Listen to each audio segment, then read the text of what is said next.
What to expect when getting your nipples pierced. If you're getting ready to have your nipples pierced, the first thing that you will want to do is lots of laundry. You will want to wash all of your bedding, have lots of clean, comfy bras, and most of which you'll probably be wearing at first will be sports bras, and lots of clean towels. Really anything that will touch your nipples, you will want to have freshly washed.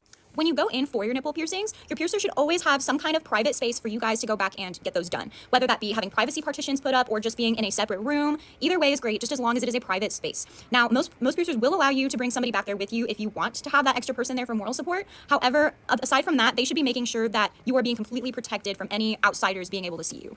Okay, so a lot of people will ask, do my nipples need to be hard for this piercing? And the answer is kind of yes. It does help the piercer out a lot if your nipples are hard. However, this should not be achieved by fondling or flicking of the nipples. This should be achieved simply by the alcohol swab, which is going to have to be done anyways because, it'll have to be clean before they can do the piercing. So it'll be achieved either by the alcohol swab and or the clamps, which most piercers will use clamps for your nipple piercings. So next, your piercer will be marking you for these piercings. So you will definitely want to double check these marks, not just to make sure that they're nice and straight and even looking, but also to make sure that this piercer is not about to pierce their areola.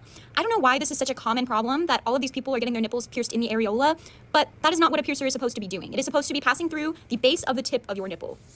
Now, nipples are typically pierced anywhere between a 16 to a 12 gauge. Now, in my opinion, 12 gauge is a little bit unnecessarily thick. Some people might choose to get them pierced at that gauge just because they like the look of a nice, thick, chunky piercing. However, a 16 gauge, typically nobody will have issues with them, but I like to do a 14 gauge just to be extra safe because that thicker gauge will ensure that it has less chances of rejecting or having any issues as it heals. Now, the pain rating. These vary so drastically between people in terms of how painful they are. I would say the pain rating can range anywhere between a 5 out of 10 to a 9 out of 10.